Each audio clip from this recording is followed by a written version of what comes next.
اور قرآن پاک لا کر کے جنید بغدادی کے سامنے رکھا اور کہا اے جنید کیا یہ میرے نبی کی تصویر نہیں ہے؟ آنکھیں دیکھنا ہو تو پڑھو ما زاغ البصر وما طغى، چہرہ دیکھنا ہو تو پڑھو والضحى واللیل اذا سجى، ہاتھ دیکھنا ہو تو پڑھو وما رمیت اذ رمیت ولکن اللہ رمی، اگر قدم دیکھنا ہو تو پڑھو لا اقسم بهذا البلد وانت حل بهذا البلد، اگر سینہ دیکھنا ہو تو پڑھو الم نشرح لك صدرك ووضعنا عنك وزرك، اگر اس نبی کی گفتار دیکھنا ہو پڑھو وما ينطق عن الهوى ان هو الا وحي يوحى، اس محبوب کی عطائیں دیکھنا ہو تو پڑھو انا اعطینا کل کا نعرہ تکبیر۔ ایمان اگر پڑھنا ہے تو کنز الایمان سے پڑھا کرو، جہاں بریلی کا امام یہ بھی بتائے گا قرآن پڑھنے والا اپنے نبی کو یہ نہیں کہے گا میرا نبی میرے جیسا تھا یا اس کا علم ایسا تھا ویسا تھا،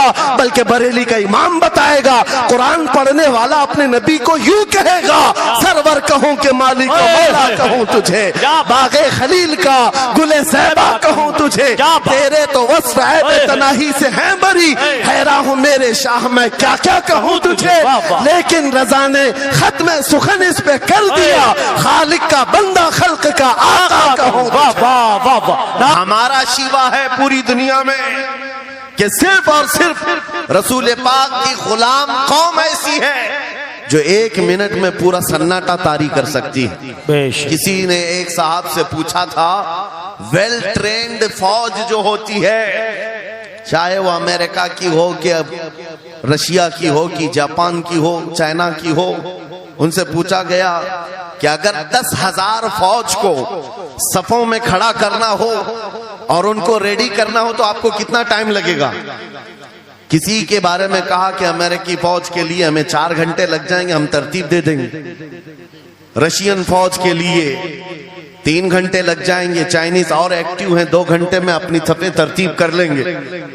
اس مسلمان دانشور نے کہا اللہ کا کروڑوں احسان ہے 1,00,000 سے زیادہ کا مجمع ہوتا ہے حرم کعبہ میں بھی اور حرم رسول میں بھی، امام صرف 1 منٹ میں کہتا ہے صفیں درست کر لو، کسی کو ڈنڈا مارنے کی ضرورت نہیں، سب کی صفیں خود درست ہوتی ہیں۔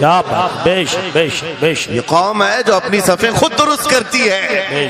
مسجدوں میں جمعہ میں عیدگاہ میں جا کر کوئی لکڑی لے کر نہیں پھرتا کہ اپنی صفیں درست کر لو، ہر ایک کو اتنا شعور ہے کہ اپنی صفیں کیسے درست کی جاتی ہے۔ جب آپ کو اللہ تعالیٰ نے یہ نعمت عطا کی ہے مسجدوں میں صفیں درست کر سکتے ہیں 1 منٹ کے اندر، عیدگاہ میں 1 منٹ میں ہماری صف درست ہو سکتی ہے۔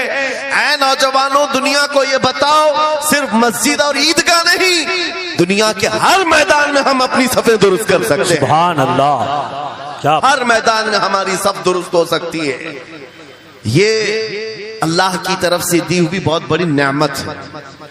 بس اب مجمع جو خاموش ہے اور متوجہ ہے، اب میری بات کو آگے میں بڑھاتا ہوں، توجہ سے سنیں۔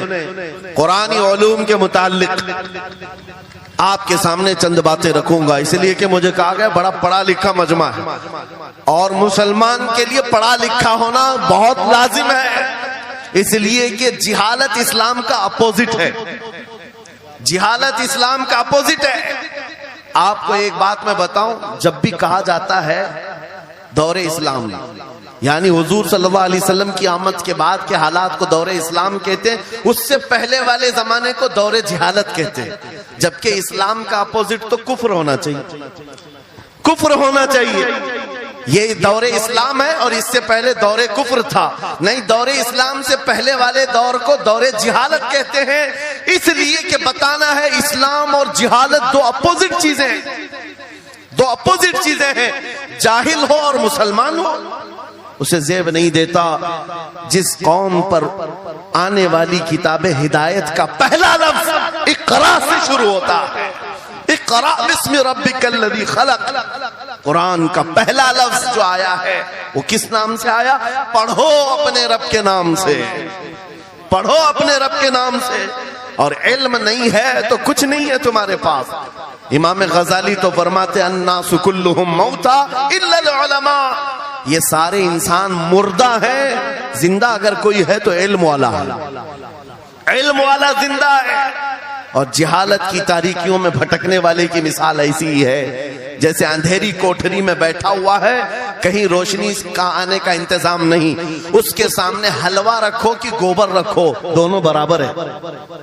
جاہل آدمی کے لیے ایسا ہی ہے، کبھی اس کا ہاتھ اس میں پڑے گا، کبھی اس کا ہاتھ اس میں پڑے گا۔ جب نظر نہیں آ رہا ہے تو حلوہ کو گوبر سمجھ کر کھا لے گا، اور کبھی گوبر کو حلوہ سمجھ کے کھا لے گا، غلاظت اس کے لیے برابر ہو جائے گی۔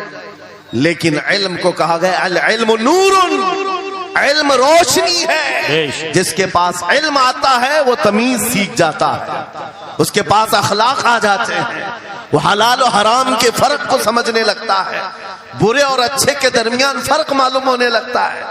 اسی لیے میرے عزیزو، مجھے بڑا کرب ہے اور فخر ہے، ہماری ہی خانقاہ سے یہ آواز آتی ہے آدھی روٹی کھائیں گے اور بچوں کو پڑھائیں گے۔ بے شک کیوں؟ بے شک اس عظیم خانقاہ سے یہ آواز دی گئی، کیوں؟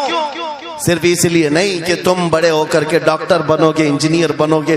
لوگوں کی نظر میں اب بات یہی رہ گئی، یہ پڑھا اس لیے جاتا ہے کہ ڈاکٹر بننا، انجینئر بننا ہے اور کمانا ہے، بہت کمانا ہے۔